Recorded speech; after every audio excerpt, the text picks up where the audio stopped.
Salut à tous et bienvenue sur ma chaîne. Alors, aujourd'hui, on va parler d'un sujet très important où on se pose aussi beaucoup de questions. L'intelligence artificielle. On entend partout, on le lit, les IA vont tout changer. Et il y a une grosse angoisse qui monte, celle qui puisse nous piquer nos travaux, nos jobs. Alors, est-ce que c'est la fin du monde de façon film catastrophe ou au contraire c'est une chance extraordinaire pour nous les humains? C'est ce qu'on va essayer de comprendre ensemble. Alors commençons par cette petite panique collective que l'IA peut parfois générer. Et quand on parle par exemple des IA et son impact sur le boulot, notre cerveau s'emballe vite. On imagine directement des usines vides, des robots qui remplacent chaque ouvrier, chaque employé, un peu comme dans des films de science-fiction.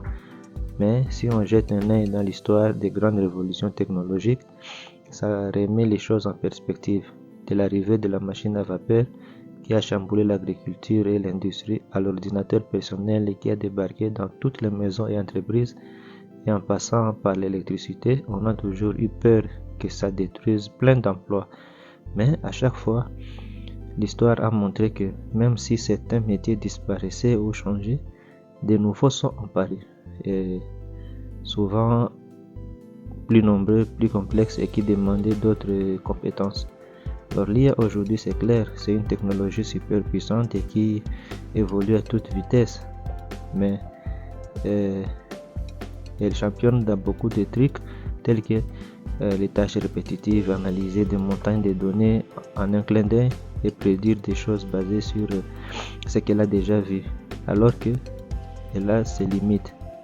La vraie créativité, l'empathie, le jugement moral fin, la capacité à s'adapter quand il y a un imprévu, ou encore l'intuition humaine, surtout ça, nous les humains, on a encore un sacré bénéfice, ou soit on a une longueur d'avance, du moins pour l'instant. Alors,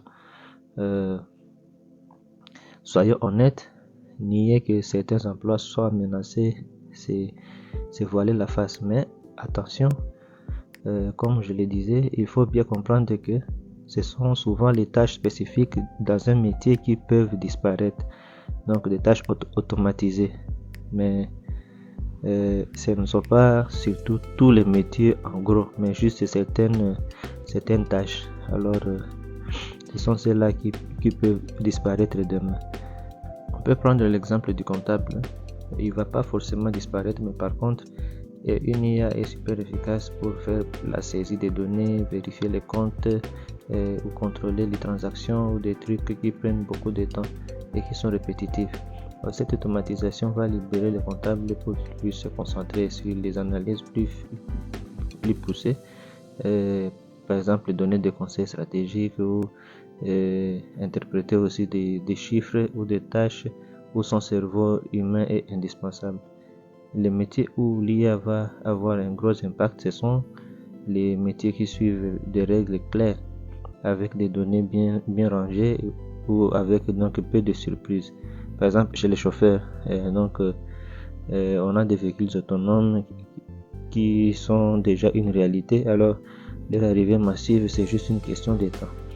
Et par exemple aussi chez les employés des centres d'appel, pour les questions simples et habituelles, par exemple vérifier une commande ou des infos de base, ou soit le premier support, on a déjà un chatbot ou un assistant vocal intelligent qui peut bosser 24 heures sur 24, 7 jours sur 7, et c'est super efficace.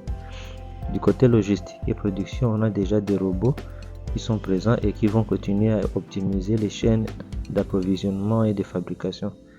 Dans les administrations et services clients de base, on a déjà l'IA qui peut gérer des formulaires, répondre aux questions fréquentes et trier les demandes. Donc là, ce sont les tâches où l'IA peut filer beaucoup de mains. Donc,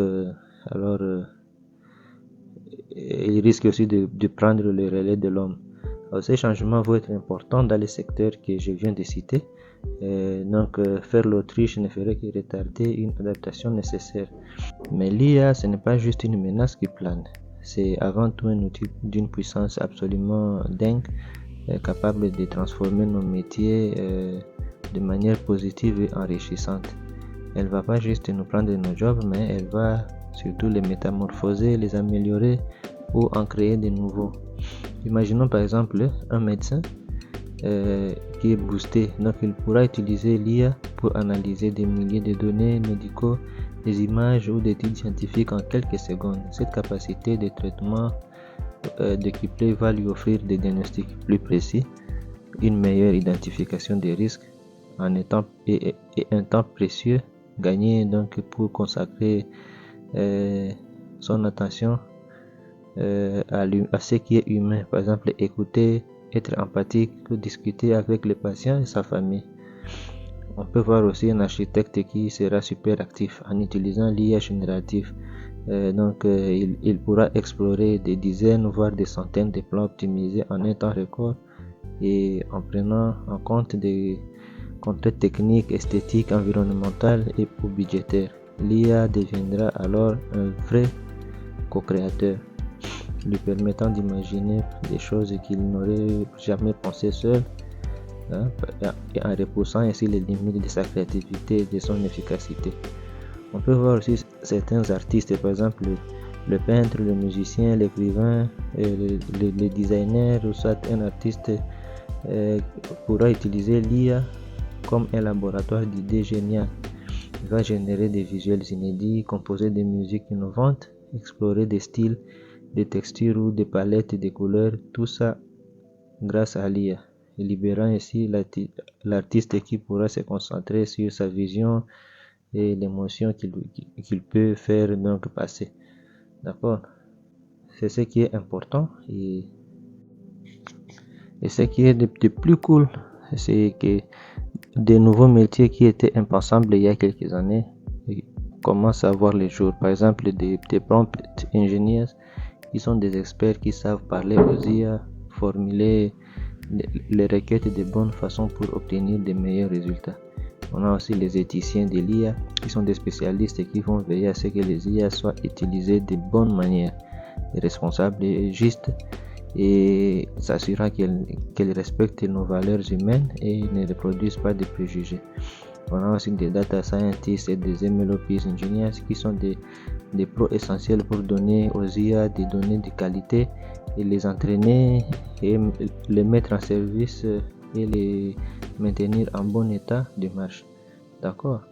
Alors, on a aussi les designers d'expérience pour l'IA qui sont des créateurs d'interfaces intuitives, agréables, pour que l'interaction entre nous et les machines soit plus fluide et efficace possible.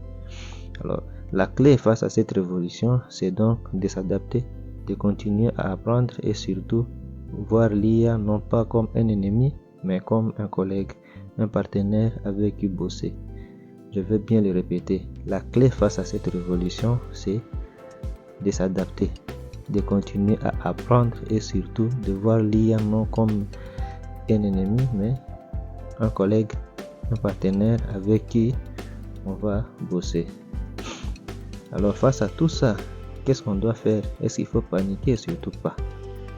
C'est le moment de miser sur nos super pouvoirs d'humains, ces compétences qui sont gravées à nous et que les IA pour l'instant et sûrement pour longtemps ils ne peuvent pas reproduire complètement. C'est par exemple la vraie créativité. L'IA peut générer des milliards de combinaisons, mais l'inspiration profonde, l'originalité qui change tout, la capacité de raconter une histoire unique qui touche en plein cœur, à innover de manière imprévisible, ça reste notre terrain de jeu. C'est le pouvoir de créer du sens là où il n'y en a pas, d'imaginer l'inimaginable. On a aussi l'esprit critique et le jugement fin. Donc comprendre les limites d'une IA, remettre en question ses résultats, repérer les éventuels biais, prendre du recul face aux informations qu'elle génère et surtout avoir un jugement moral et éthique dans les situations compliquées. Nous avons aussi l'intelligence émotionnelle. Cela donc c'est l'empathie, la communication sans les mots, l'écoute attentive, le leadership qui inspire, la capacité à motiver une équipe et à comprendre les émotions des autres et à gérer les interactions humaines complexes. Ces compétences sont irremplaçables dans plein de contextes pro et sociaux. Il y a aussi l'apprentissage continu et l'adaptabilité. Notre incroyable capacité à nous adapter à de nouvelles situations, à apprendre de nouvelles choses, à nous réinventer face aux défis et à évoluer tout au long de notre vie professionnelle. Alors l'IA, c'est un peu comme un miroir. Elle nous pousse à nous demander ce qui nous rend fondamentalement humains et du coup irremplaçables. C'est le moment idéal pour apprendre à l'utiliser à notre avantage comme un outil puissant et au service de notre intelligence et notre humanité. D'accord? Alors, les IA vont-elles réellement nous piquer au boulot? La réponse, souvent, c'est nuancé et plus complexe qu'un simple oui ou non. Oui, certaines tâches, donc certains emplois seront automatisés ou disparaîtront.